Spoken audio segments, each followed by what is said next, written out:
Bien, 1 de octubre de 2020. No me alcanzó el formato, quedé ahí en el minuto 44, pero bueno, ya era para finalizar y para redondear y sintetizar. Pero retomando entonces, amigos, si de pronto alguien puede entrar directamente a este video, pues se trata de cambios de calificación jurídica sin base fáctica, orientados exclusivamente a disminuir la pena y cuál es la problemática, ¿no? Entonces, resumiendo, el precedente que se revisa para esto es el radicado 52227 del 24 de junio del 2020. Nos antecedió en los otros videoconferencias que programé el radicado 54039 del 19 de agosto del 2020 de la doctora Patricia Salazar Cuellar. Entonces, en esta ocasión, pues aquí dejo en este tablero, pues por lo menos un resumen de las sentencias más importantes en varios aspectos, ¿no? La función del juez de no ejercer control sobre la acusación, como aparece allá SU 479 del 2019 y el radicado 4871 del 2014. En tanto, sí ejerce un control material al preacuerdo que celebra con el fiscal, radicado 52311 del año 18 y el 51007 del 2019.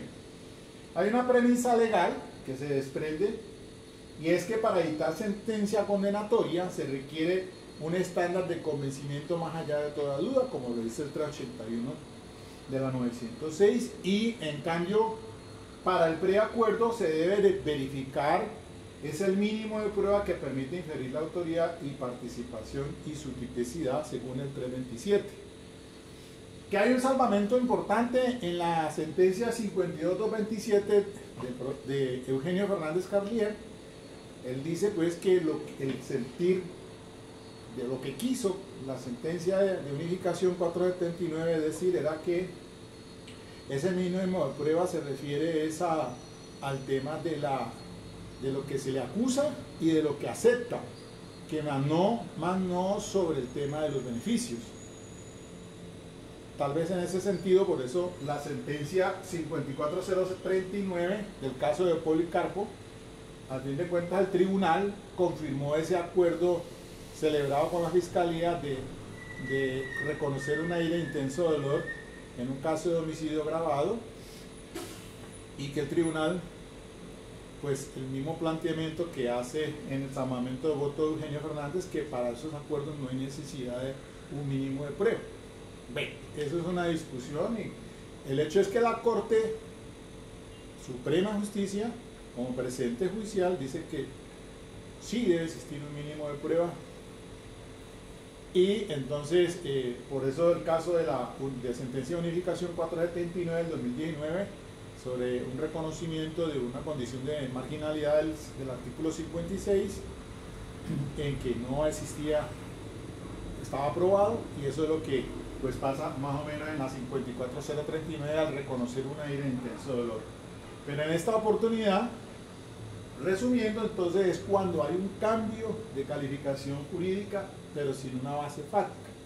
Y entonces la Corte dice que puede suceder que la calificación jurídica se modifique sin que haya sido cambiada la premisa fáctica y sin que ello implique un beneficio para el procesado en el contexto de los acuerdos, como cuando el fiscal advierte que las normas que seleccionó frente a los hechos incluidos en la imputación son equivocados.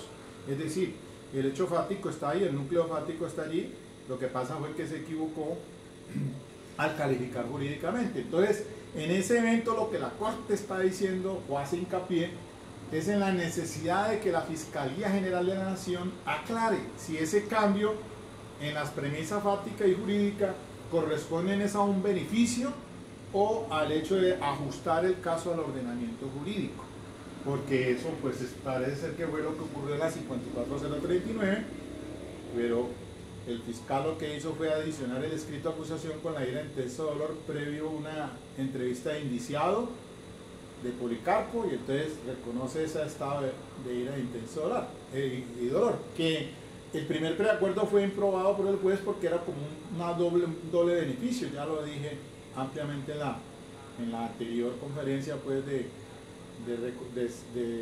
66.66 por la IRA, ese homicidio agravado, descontándole la tercera parte, era un doble beneficio y terminó por allá en 44.44. Tanto la primera, el ACUO como el ACUEM imprueban, vuelven y hacen otro por el tema de la IRA solamente. En esta ocasión el juez vuelve y lo imprueba, pero apela y el tribunal lo confirma porque dice que eso es una adición, pero como beneficio. Y el tribunal dice que eso pues, no era necesario que estuviera un mínimo de prueba, pero y quedó así porque pues obviamente no se podía la Corte Suprema de Justicia en reforma in peius, menos cuando es único apelante, modificarle, y así quedó condenado Policarpo por homicidio agravado por la ira de intenso dolor con el beneficio ese.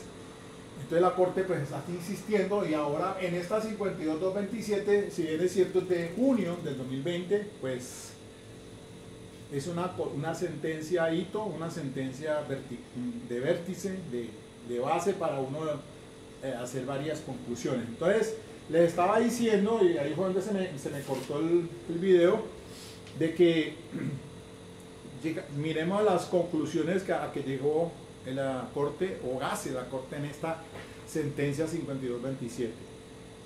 Páginas 64 y siguientes. En síntesis, para la solución del presente caso debe quedar claro lo siguiente.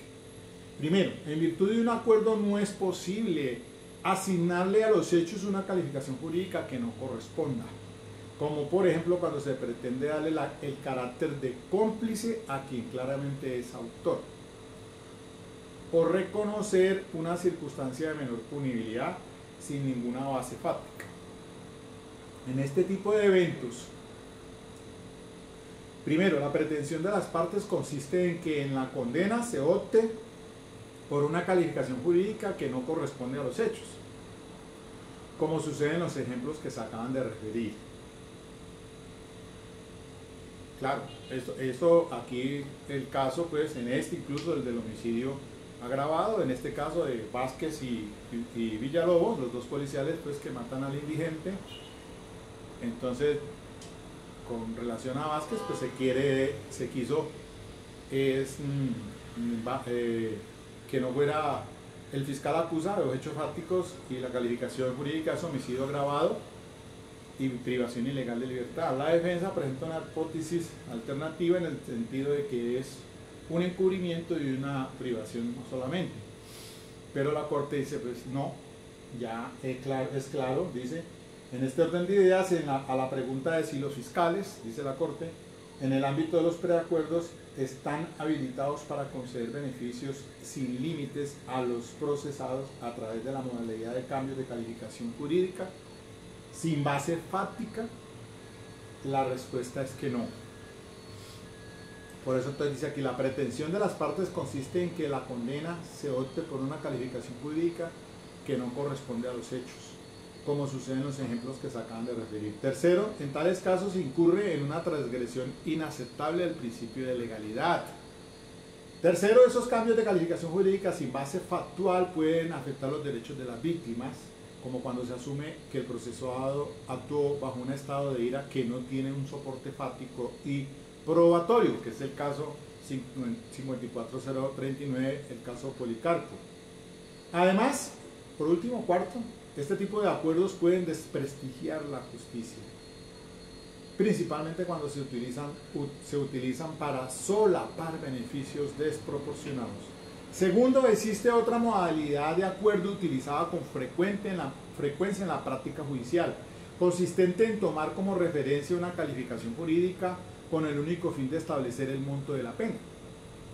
En estos casos, primero, las partes no pretenden que el juez le imprima a los hechos una calificación jurídica que no corresponda, tal y como sucede en la modalidad de acuerdo referida en el párrafo precedente.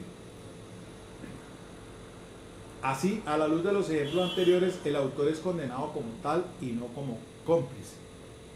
Y no se declara probado que el procesado actuó bajo la circunstancia de menor punibilidad, sin base fáctica. Tercero, la alusión a una calificación jurídica que no corresponde solo se orienta a establecer el monto de la pena. Esto es, se le condena en calidad de autor, pero se le asigna la pena de cómplice. para continuar con el mismo ejemplo. Cuarto, el principal límite de esta modalidad de acuerdo está representado en la proporcionalidad de la rebaja, según las reglas analizadas a lo largo de este proveído y que serán resumidas en el siguiente párrafo. Y quinto, las partes deben expresar con total claridad los alcances del beneficio concedido en virtud del acuerdo, especialmente lo que atañe a los subrogados penales. Tercero, en el ámbito de los acuerdos tiene plena vigencia el principio de discrecionalidad reglada. Así, además de la obligación de realizar con rigor los juicios de imputación y de acusación y de explicar cuándo una modificación de los cargos corresponde a un beneficio o al ajuste del caso a la estricta legalidad, para establecer el monto de la concesión otorgada, los fiscales deben tener en cuenta, entre otras cosas, lo primero, el momento de la actuación. Segundo, que se realiza el acuerdo según las pautas establecidas por el legislador, que se realiza. El daño infligido a las víctimas. Tercero, el daño infligido a las víctimas y la reparación del mismo. Tercero, el arrepentimiento del procesado, lo que incluye su actitud frente a los beneficios económicos y de todo orden derivados del delito. Cuarto, su colaboración para el esclarecimiento de los hechos. Quinto, el suministro de información para lograr el procesamiento de otros autores o partícipes, para lo que debe abordarse sistemáticamente el ordenamiento jurídico en orden a establecer en qué eventos se justifican las mayores rebajas o beneficios. Cuarto, cuando se trata de graves atentados contra los derechos humanos y con mayor razón cuando los mismos recaen sobre personas especialmente vulnerables, para la celebración de acuerdos con el procesado, los fiscales deben considerar, entre otras cosas, primero, las prohibiciones y límites establecidos por el legislador. En cuanto a las prohibiciones, pues en un anterior video, pues recuérdense, está prohibido para el feminicidio, está prohibido para cuando es homicidio doloso y lesiones dolosas en menores, en niñas, niños y adolescentes, en delitos sexuales, está prohibido para terrorismo, financiamiento de terrorismo, en fin, hay ahí un catálogo amplio en relación con ese tema. Segundo, los derechos de las víctimas y las necesidades de protección derivados de su estado de vulnerabilidad. Tercero, el deber de actuar con la diligencia debida durante la investigación y en general a lo largo de la actuación penal. Cuarto, la necesidad acentuada de esclarecer este tipo de hechos. Quinto, el imperativo de que la negociación no afecte el prestigio de la administración de justicia, lo que claramente sucede cuando se otorgan beneficios desproporcionados y o se pretende que en la sentencia se den por sentadas situaciones contrarias a la verdad. Quinto, el estándar establecido por el legislador en el último inciso del artículo 327 de la 906. Primero, está orientado a proteger los derechos del procesado, especialmente la presunción de inocencia. Dos, se aviene a la tradición jurídica colombiana, ya que a lo largo del tiempo se ha considerado que la confesión del procesado, en sentido estricto, no puede ser soporte exclusivo de la condena. Tercero, aunque es un estándar menor del previsto para la condena en el trámite ordinario, el mismo está orientado a salvaguardar en la mayor proporción posible los derechos de las víctimas. Cuarto, si el fiscal realiza los juicios de imputación y de acusación conforme a los lineamientos legales y jurisprudenciales, no debe tener ninguna dificultad para cumplir con este requisito. Y sexto, el rol del juez frente a los acuerdos. Primero, es diferente al que desempeña frente a la imputación y la acusación en el trámite ordinario, donde está proscrito el control material. Acá ya lo dije, no control material sobre el tema de la acusación, imputación y acusación. Segundo, lo anterior, sin perjuicio de que en dicho trámite ordinario, al emitir la sentencia, el juez puede referirse ampliamente a los cargos de la acusación.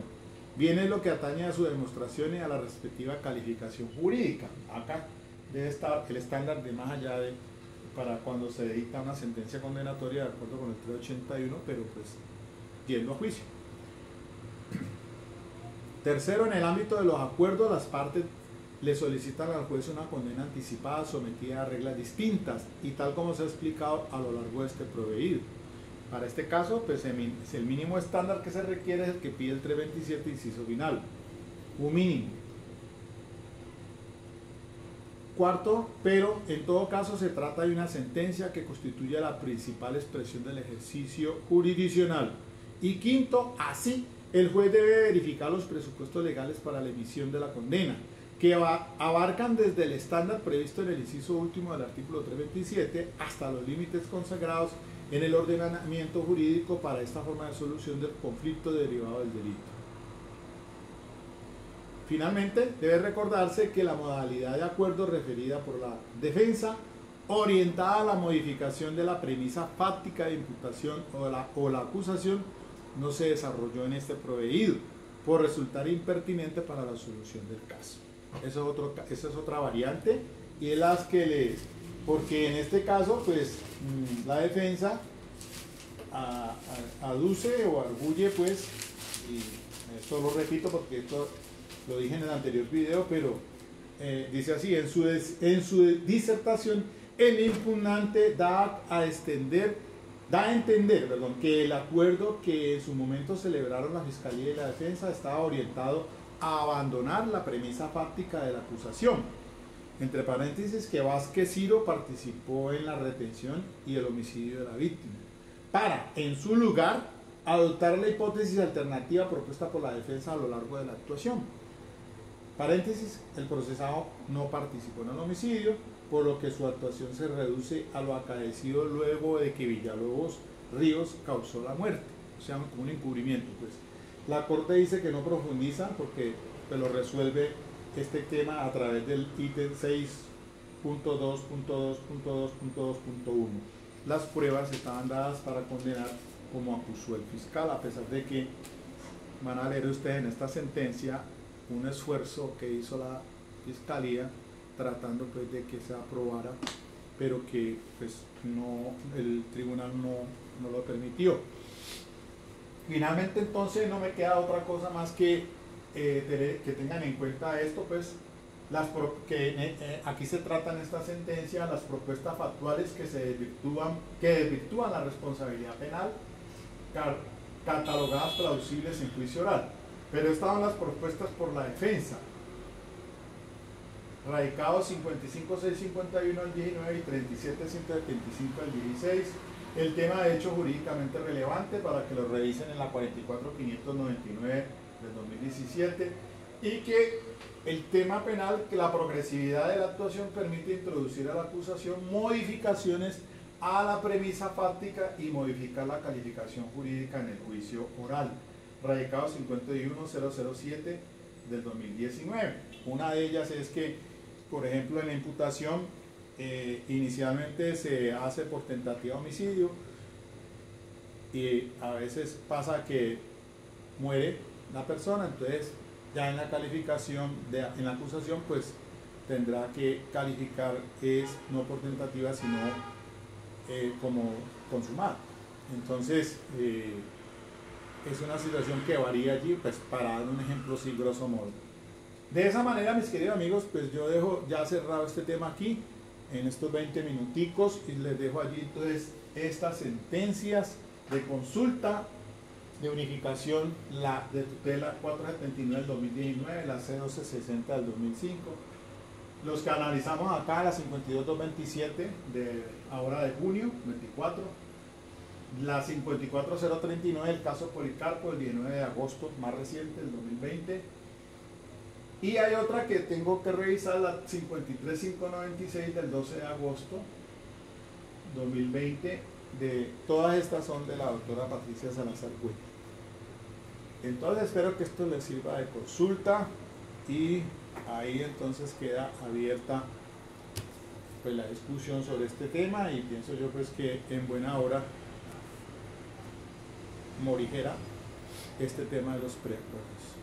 Ok, mis queridos amigos, hasta aquí entonces, sin más. Chao, chao.